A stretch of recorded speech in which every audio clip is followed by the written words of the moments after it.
नमस्कार दोस्तों, आशा करते हैं कि आप सभी बहुत अच्छे होंगे। तो हम लोग आज पढ़ते हैं कंकाल तंत्र, स्केलेटल सिस्टम, बिना चित्र के सचित्र वर्णन। कंकाल तंत्र यह अस्थियों एवं उपास्थियों का एक मजबूत ढांचा होता है। यह शरीर को दृढ़ता और सुरक्षा प्रदान करता है।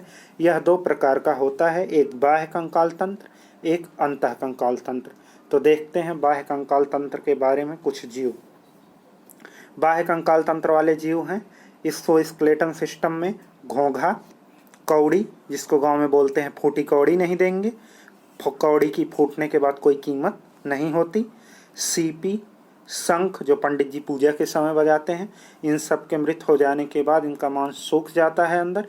इसके बाद इनके कंकाल का लोग उपयोग करते हैं। चींटी, बिच्छू, मोलास्का शंख इसके अंतर्गत आते हैं। इसके अंतर्गत मनुष्य के अंदर कंकाल के रूप में बाल और नाखून आते हैं। तो देखते हैं, आप आसपास चेक करिए किस जीव में बाह्य कंकाल तंत्र पाया जाता है। देखिए, बिच्छू को जिंदा मत छूइएगा, नहीं तो आपका भी कंकाल टाइट कर देगा। चलते हैं, देखते हैं अंतः कंकाल तंत्र के बारे में। अंतः कंकाल वाले जीव जो हैं मानव हैं। गाय, भैंस, कुत्ता, घोड़ा आदि में अंतः कंकाल पाया जाता है। यह अस्थि एवं उपास्थियों से मिलकर बने होते हैं। पूरे कंकाल जो विशेष प्रकार के संयोजी ऊतक होते हैं। तो अस्थि बोन के बारे में देख लेते हैं। यह कैल्शियम कार्बोनेट की बनी होती है और इसमें ओसिन प्रोटीन पाया जाता है। देखते हैं उपास्थि कार्टिलेज। कार्टिलेज यह कैल्शियम फास्फेट की बनी होती है और इसमें कॉन्डिन प्रोटीन पाया जाता है और यह कैल्शियम फास्फेट की वजह से मुलायम होता है। यह कान, नाक एवं बड़ी हड्डियों के मुहाने पर पाया जाता है। देखते हैं आगे। कछुआ जो है यह एक ऐसा प्राणी है जिसमें बाह्य कंकाल तंत्र और अंतः कंकाल तंत्र दोनों पाया जाता है। इसके शरीर के ऊपर एक मोटी लेयर पाई जाती है जो बाह्य कंकाल तंत्र का काम करती है, जबकि मुंह और पूंछ में इसके जो है अंतः और पैर में भी अंतः कंकाल तंत्र पाया जाता है। इसलिए जब कहीं ये खतरा देखता है तो सब कुछ अपना अंदर करके बैठ जाता है, लेकिन अगर कोई इसको उलट दे तो ये कमज़ोर हो जाता है। इसके अंतर्गत बाह्य और अंतः दोनों कंकाल पाया जाता है। देख लेते हैं हड्डियों के बारे में थोड़ा। हड्डियां खोखली होती हैं। इनके अंदर एक जालीदार गुहा पाई जाती है, हालो कैविटी, मच्छरदानी के जैसे जालीदार आकृति की पाई जाती है। हालो कैविटी पाई जाती है जिसे मज्जा गुहा के नाम से जाना जाता है। इस गुहा में एक तरल पदार्थ उपस्थित होता है जिसे अस्थि मज्जा, बोन मैरो कहा जाता है। तो वयस्क मनुष्य में जो है बोन मैरो में ही खून का निर्माण होता है और यह इम्पॉर्टेंट है एग्जाम की दृष्टि से। जबकि बच्चों में खून का निर्माण भ्रूणावस्था में पेट में रहते समय उनके खून का निर्माण जो है लीवर के अंदर मेसोडर्म में होता है। और अस्थियों की वृद्धि के लिए विटामिन डी आवश्यक होती है और विटामिन डी का सोर्स जो है ये सूर्य के प्रकाश से मिलता है। विटामिन डी की कमी से जो है बच्चों में रिकेट्स नामक बीमारी होती है, जबकि वयस्कों में ऑस्टियोमलेशिया नामक रोग होता है। वयस्कों में ऑस्टियोमलेशिया नामक बीमारी होती है। ऑस्टियोमाइलाइटिस जो है अस्थियों में होने वाला एक दर्द युक्त जीवाणु संक्रमण होता है जो स्टेफिलोकोकस नामक जीवाणु द्वारा होता है। ये किस जीवाणु द्वारा होता है? स्टेफिलोकोकस जीवाणु द्वारा होता है। देखते हैं, आगे चलते हैं। जन्म के समय शिशुओं में लगभग 300 हड्डियां पाई जाती हैं और वयस्क मनुष्यों में 206 हड्डियां पाई जाती हैं। देखते हैं, मानव कंकाल को दो भागों में बांटा जाता है। एक उपांगीय कंकाल जो चलने फिरने हिलने डुलने का काम करते हैं, एपेंडिकुलर स्केलेटन, इसमें 126 अस्थियां पाई जाती हैं। दूसरा भाग जो है अच्छी कंकाल में बांट के पढ़ते हैं, एक्सियल स्केलेटन, इसमें 80 अस्थियां पाई जाती हैं। टोटल 206 हड्डियां पाई जाती हैं। तो पहले हम देखते हैं एपेंडिकुलर स्केलेटन, उपांगीय कंकाल। तो उपांगीय कंकाल जो होते हैं ये बाह्य हड्डियां होती हैं, जैसे हाथ पैर चलने फिरने का काम करती हैं और ये शरीर को दृढ़ता प्रदान करती हैं। इनकी संख्या 126 होती है। तो देखते हैं पहले अग्रपाद, फोरलिम्ब, हाथ में कितनी पाई जाती हैं, हाथ के बारे में देख लेते हैं। एक हाथ में 30 अस्थियां पाई जाती हैं, दोनों हाथ में मिला के 60 पाई जाती हैं। तो ये देखते हैं 30 एक हाथ की, वही दूसरे हाथ में भी पाई जाती हैं, सेम टू। तो देखते हैं ह्यूमरस, एक हड्डी पाई जाती है जो कंधे से कोहनी तक की हड्डी को ह्यूमरस कहते हैं। दूसरी है रेडियस, रेडियस जो है कोहनी से अंगूठे की ओर जाने वाली एक हड्डी है। और तीसरी अल्ना, तीसरी अल्ना जो है कोहनी से अंगुलियों की ओर जाने वाली एक मजबूत अस्थि है। हाथ में ये 3 बहुत बड़ी बड़ी मजबूत अस्थियाँ हाथ में 3 पाई जाती हैं। पहली ह्यूमरस, दूसरी रेडियस, तीसरी अल्ना। कलाई कॉर्पल में जो है, कलाई में 8 अस्थियाँ पाई जाती हैं, जबकि मेटाकॉर्पल हथेली के भाग में जिसमें आपकी हस्तरेखाएं बनी होती हैं, इसमें 5 अस्थियाँ पाई जाती हैं। अंगुलियों फ्लैंजेज में 14 अस्थियाँ पाई जाती हैं। अंगुलियों में 3-3 अस्थियाँ, अंगुलियाँ 3 जगह से मुड़ती हैं, 3-3, जबकि अंगूठे में 2 हड्डियाँ पाई जाती हैं। इसीलिए अंगुलियों को फिंगर, अंगूठे को इंग्लिश में थंब बोलते हैं, अलग नाम है। इस प्रकार हाथ में 30 अस्थियाँ हो गई। ह्यूमरस 1, रेडियस 1, अल्ना 1, कलाई में 8, हथेली मेटाकॉर्पल में 5, अंगुलियाँ फ्लैंजेज में 14, अंगूठे में 2, अंगुलियों में 3-3 पाई जाती हैं। इसी प्रकार देखते हैं पैर में। पैर में जो है इसको हिंड लिम्ब बोलते हैं या पश्चपाद या लोअर लिम्ब भी बोल सकते हैं आप। तो पैर में जो है एक पैर में 30, दोनों में 60 पाई जाती हैं। देखते हैं, आगे चलते हैं। फीमर जो है जांघ की हड्डी को बोलते हैं, यह सबसे बड़ी हड्डी है। फीबुला जो है घुटने से एड़ी तक मोटी वाली हड्डी है। और टीबिया जो है घुटने से एड़ी तक एक पतली वाली सपोर्टिव हड्डी है। इसको चमकीली हड्डी के नाम से भी जानते हैं। पटेला जो है ये घुटने की कटोरी जिसको आप बोलते हैं, जो ऊपर हिलती रहती है, उसी का नाम पटेला है एक। और इसमें एड़ी टॉर्सल में 7 अस्थियाँ पाई जाती हैं, जबकि कॉर्पल में 8 पाई जाती थी, और इसमें एक पटेला घट गया। तो तलवा में मेटा टॉर्सल में जो है 5 अस्थियाँ पाई जाती हैं, वही उंगली वाला। और अंगुली में फ्लैंजेज में इसमें भी 14 अस्थियाँ पाई जाती हैं। तो पैर की 30 देख लेते हैं। एक फीमर, एक टेबुला, एक टीबिया, एक पटेला, 7 टॉर्सल में, एक पटेला होने के नाते, तलवा मेटाटॉर्सल में 5, अंगुलियों में 14 अस्थियाँ पाई जाती हैं। ये आपकी थी 60-60 120 अस्थियाँ, आपको याद हो गई होंगी। देखते हैं आगे। 6 अस्थियाँ अपेंडिकुलर में और हैं, इनको मेखला अस्थियाँ भी बोलते हैं। इसमें अंश मेखला पेक्टोरल ग्रिडल में 4 पाई जाती हैं। इसमें 2 स्पैकुला, स्पैकुला जो है दोनों हाथ जहाँ कंधे से जोड़ते हैं, जिसको गांव में लोग पखौरा बोलते हैं गांव में, यहाँ 2 अस्थियाँ बड़ी बड़ी पाई जाती हैं। कैलविकल जो है कॉलर बोन होती है, इसमें 2 अस्थि पाई जाती है। इसमें एक कॉलर बोन को गांव में हंसुली बोलते हैं, जिसके पहले महिलाएं हंसुली नामक एक ज्वेलरी भी पहनती थी, जो गहना पहनता था। लोग दुबले होते हैं तो उनके कंधे गले में जो 2 हड्डियां दिखाई देती हैं, उसी को कॉलर बोन या हंसुली बोलते हैं, कैलविकल बोलते हैं। ये ऊपर वैसे रखी रहती हैं, कमज़ोर होती हैं काफ़ी। श्रोणि मेखला, कमर में 2 अस्थियां पाई जाती हैं श्रोणि मेखला के अंतर्गत, पेल्विक ग्रिडल बोलते हैं इनको। वैसे इसको पेल्विक बोलते हैं। 2 अस्थियां जहाँ फीमर जुड़ती है, जांघ की हड्डी जहाँ जुड़ती है फीमर, इसको प्लेविक बोलते हैं। तो 2 अस्थि हो गई। तो आपको ये 6 याद हो गई। स्कैपुला 2 पखुरा में रहती हैं, कैल्विकल हंसुली 2 अस्थियाँ, पेल्विकल कमर में 2 अस्थि। तो ये आपकी हुई एपेंडिकुलर 126 अस्थियाँ आपकी समाप्त हुई। चलिए देखते हैं।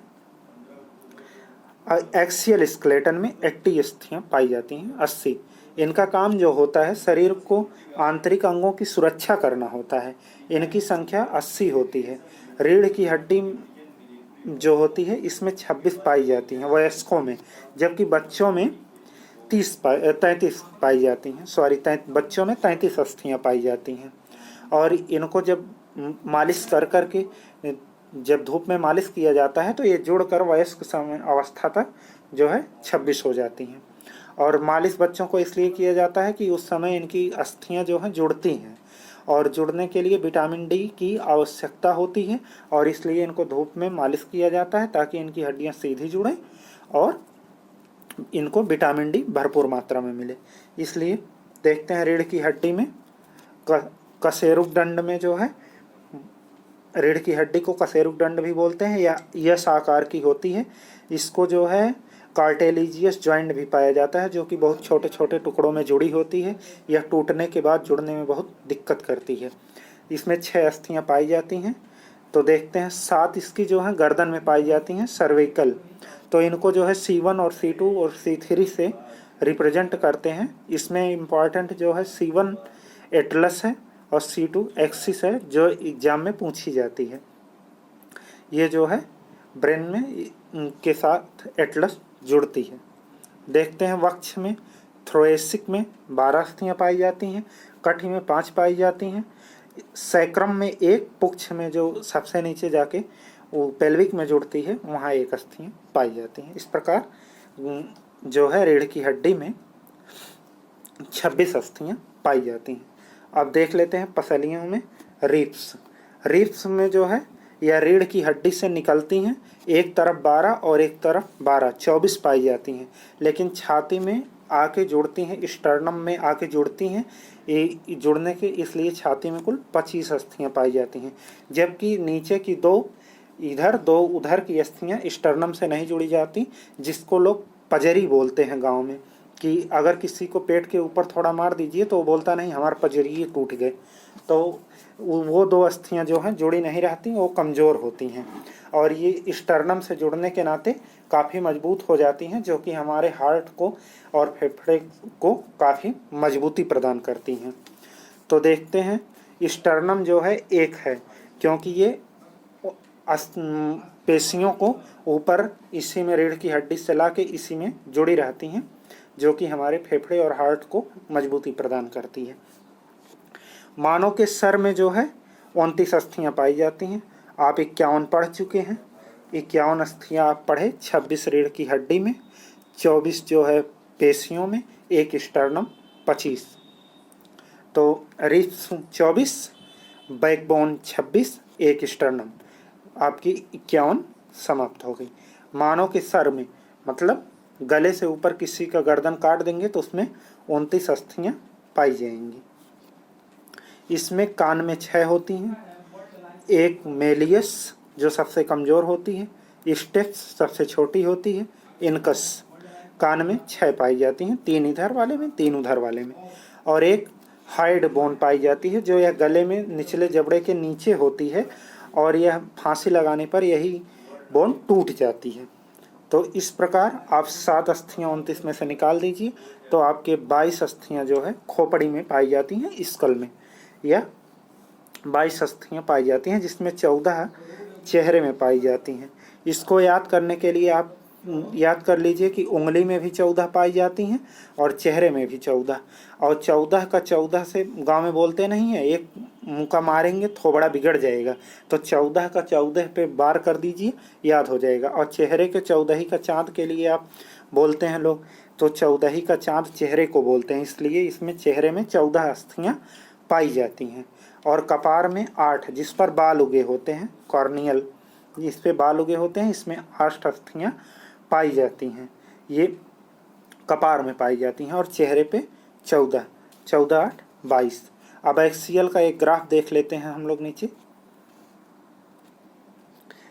इस एक्सियल में टोटल 80 अस्थियाँ पाई जाती हैं। इसमें रीढ़ की हड्डी में 26, पसलियाँ रिब्स जो हैं 24, स्टर्नम 1 25, और सर में जो है 29 अस्थियाँ पाई जाती हैं। 1 हाइड बोन जो फांसी लगाने पे टूट जाती है, कान में 6, मेलियस, इनकस स्टेप्स, खोपड़ी में 22, चेहरे में 14 जो 14 का चाँद है, कपार में 8, गंगम बोलते नहीं हमारा कपार फोड़ दें, तो वही कपार में 8। देखते हैं आगे नोट्स एग्जाम कॉर्नर की दृष्टि से इसको देख लेते हैं। इसमें जो है किस अंग में सबसे ज़्यादा हड्डियाँ पाई जाती हैं? अंगुली में 28, सबसे बड़ी हड्डी फीमर जांघ की हड्डी को बोलते हैं। इसके बाद देखते हैं सबसे छोटी हड्डी स्टेप्स कान की हड्डी है, सबसे कमज़ोर हड्डी मेलियस कान की हड्डी है, सबसे मजबूत मैंडिबल जबड़े की नीचे वाली हड्डी, फांसी लगाने पर टूटने वाली हाइड बोन,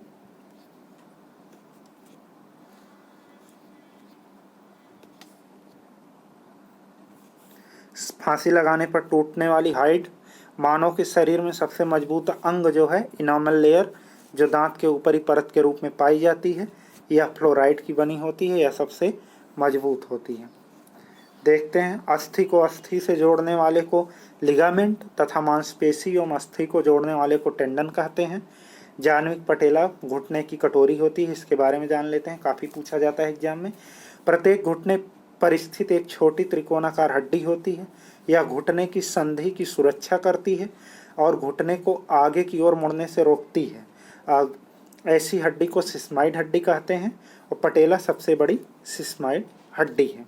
देखते हैं, गठिया रोग जो होता है ये हड्डियों के जोड़ में होता है और यह कब होता है, जब ब्लड में यूरिक अम्ल की अधिकता के कारण होता है। गठिया रोग की दवा जो घोंघे से बनाई जाती है। देखते हैं आगे, जॉइंट्स के बारे में देख लेते हैं।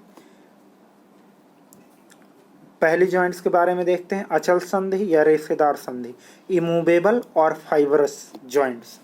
तो इसमें अस्थियों के बीच में रेशेदार योजी ऊतक की पतली परत होती है जो उन्हें अपनी स्थिति में मजबूती से बनाए रखती है। उदाहरण के लिए दांत और जबड़े की अस्थियां अचल अस्थियां हैं और जब ये चलायमान हुई तो दांत गया तो 15 दिन के अंदर दांत टूट जाएगा। खोपड़ी की 8 अस्थियां जिनमें बाल आता है वो फिक्स हैं, उनको सूचर बोलते हैं। कि रेलवे के एग्जाम में पूछा गया था सूचर अस्थियां कहाँ पाई जाती हैं, ये खोपड़ी में पाई जाती हैं, कपार में, जिसको गांव में कपाल बोलते हैं। तो देखते हैं दूसरा पार्ट इसका दूसरा पार्ट है अंतःगस्सीय या उपास्थीय संधि। इसको स्लाइटली मूवेबल और कार्टिलेजियस जॉइंट बोलते हैं। Slightly movable and cartilaginous joint, इसमें अस्थियां एक दूसरे से अलग अलग दबी रहती हैं। तो इसमें आती है आपकी रीढ़ की हड्डियां और रिब्स, पसलियां, बैकबोन एंड रिब्स। तो जब आप कहीं भर्ती में जाते हैं तो आप रिब्स को फुलाते हैं तो वो 5-7 सेंटीमीटर ही फूलती है, इससे ज़्यादा नहीं फूल सकती, क्योंकि वो फिक्स है लेयर दर लेयर, उतना ही स्लाइटली मूवेबल है। जैसे आप स्कूल में पढ़ने जाते थे तो इसमें आती है, पानी पीते थे तो हाँ थैली से अजूरी बनाते थे, ये सब स्लाइटली मूवेबल में आती हैं, इनको कार्टिलेजियस जॉइंट बोलते हैं। अगर ये ना होता तो आपकी अंजलि नहीं बन पाती।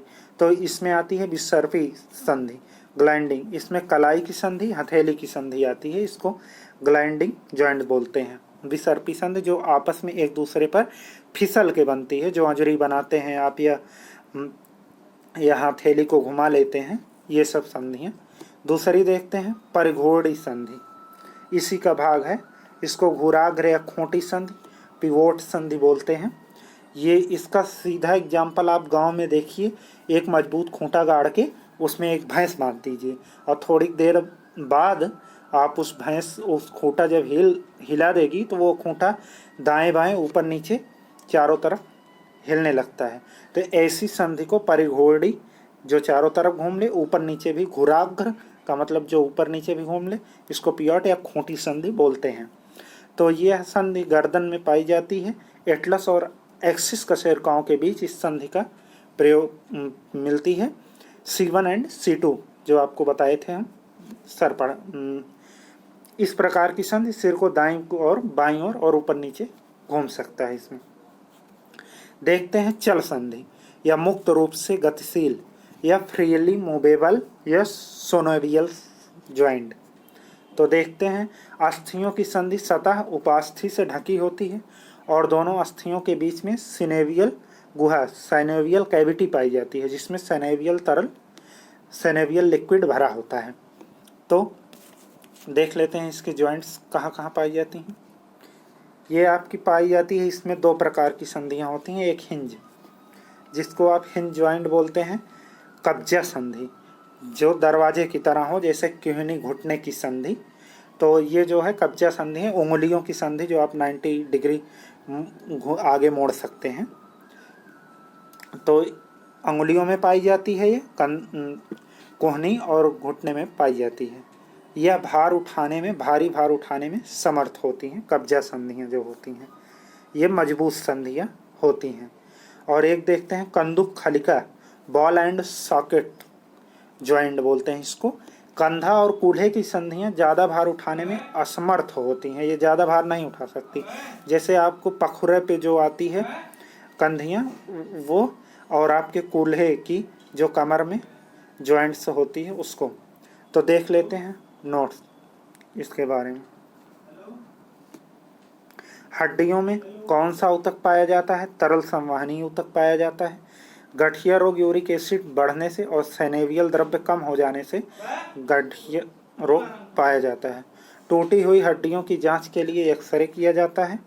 इसकी खोज जो है विल्हेल्म कॉनराड रॉन्टजन ने 1895 में किया था। इसकी मापक यूनिट भी रॉन्टजन है। और एक्सरे 6 रॉन्टजन पर किया जाता है। 20 रॉन्टजन से ऊपर एक्सरे करने पर आपके शरीर में बीमारी हो सकती है। 20 रॉन्टजन से ऊपर एक्सरे करने पर शरीर में बीमारी हो सकती है।